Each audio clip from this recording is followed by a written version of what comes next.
Welcome back to The Explainer. Today we're diving deep into Chapter 4 of the U.S. Army NCO Guide. We're going to look at the exact structured process that non-commissioned officers, our NCOs, use to build ultimate combat readiness. We're talking about how leaders take abstract doctrine and raw recruits and literally mold them into a highly capable lethal force. If you love seeing how elite, high-performing teams prepare for the absolute unpredictable, well, you're going to really enjoy this one. Right off the bat, let's look at this powerful quote from the 7th Sergeant Major of the Army, Glenn E. Morrell. He said, "If you're technically and tactically proficient, if you comply with the Army standards and policies, and if you lead by example, you won't have any problem." That really establishes the stakes right out of the gate, doesn't it? Mastering your craft and leading by example. It's not just some nice leadership suggestion. When you're training a team for combat, it is absolutely everything. To guide our journey from high-level doctrine down to boots-on-the-ground reality, we'll follow a quick agenda today. First, the principles of training.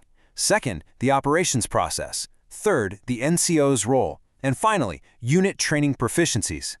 So, let's kick things off with Section 1, the principles of training, which is really the absolute foundation of readiness. Now, these 4 foundational principles dictate how leaders approach literally all training in the Army. Take that first point, train as you fight. That's not just a catchy bumper sticker slogan. It is a strict mandate to make sure units are completely prepared for the sheer chaos of combat. Then you have train to standard, train to sustain, and train to maintain. Put them all together and they provide this incredibly solid, time-tested approach that guides commanders in planning and executing every single training event. You don't just train until you get it right, you train until you absolutely cannot get it wrong. Moving right along to Section 2, the operations process, which serves as a practical framework for success.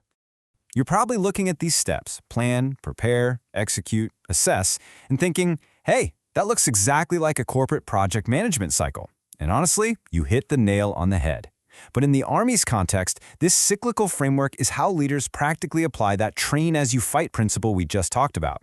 Planning and assessing a training event doesn't actually differ that much from planning a real-world military op. The two are completely integrated.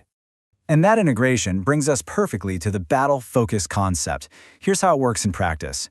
The commander analyzes the mission and figures out the big, overarching collective tasks that need training. Then, NCO leaders step in and pinpoint the specific supporting individual tasks required to make it happen. NCOs aren't just trying to train their soldiers on every single skill under the sun all at once. No way. They target exactly what the unit needs to actually accomplish the mission. It is a super targeted integration of individual and collective training. But to really grasp how that battle focus works, we need to understand what a Mission Essential Task, or EMT, actually is. These are the fundamental, collective tasks that a unit is literally designed to perform. The commander picks these to steer the whole battle-focused training strategy. Basically, think of EMPs as the highest level, totally non-negotiable operational goals for a company. So, what's the link between the big picture and the boots on the ground? It's the battle task. NCOs take those massive, high-level METs we just covered and break them down into battle tasks for the lower echelons, like platoons and squads. For instance, a squad leader will look at a platoon's battle task and figure out exactly which specific squad tasks support it best. What you end up with is this perfectly nested, laser-focused training plan that connects the top commander all the way down to the individual soldier on the line. All right, that brings us to Section 3, the NCO's role in training the force. This is where the rubber really meets the road. NCOs have this enduring, absolutely vital role. They are directly responsible for training soldiers, crews, and small teams using standards-based, performance-oriented training.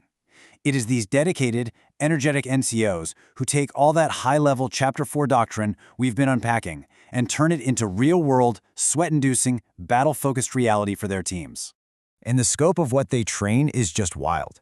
Think about the crazy contrast in the domains NCOs operate in. One minute, they're pushing through the raw physical grit of individual hand-to-hand combatives, and the next, they're teaching the intense technical precision required for weapons proficiency.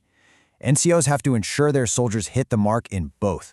Whether you're grappling in the dirt or calibrating heavy machinery, the NCO is right there, the active role model providing immediate developmental feedback on the spot. Finally, let's jump into Section 4, Unit Training Proficiencies, and how we actually measure success. When we talk about measuring all this hard work, there are 3 interconnected elements that units are constantly striving to achieve. We've got mission essential task proficiency, weapon proficiency, and collective live fire proficiency. Every single training plan, every squad drill, and every bit of preparation funnels directly into achieving measurable excellence in these three distinct areas. It's the ultimate scorecard. But to hit that level of proficiency, you can't just guess what good looks like. NCOs must rigorously train to exact, published standards developed by what the Army calls a proponent. Basically, a proponent is the specific command or agency in charge of developing branch-specific guidance and doctrine. Think of places like the Signal Center of Excellence, for example. This system ensures absolute, uniform excellence across the entire Army. A standard is a standard, period, no matter where you are stationed or deployed in the world. So pulling away from the battlefield and looking at your own teams for a second, I want to leave you with a provocative question. How do you enforce standards and train to standard in your own organization to prepare for the unpredictable? Whether you're sitting in a corporate office, working in a hospital, or running a small business, how can you apply this rigorous, structured approach, breaking down those massive goals into nested, focused tasks to really empower your people and build your own readiness? Think about how you can step up and be the standard bearer for your team. Thanks so much for joining me on this explainer, and keep learning.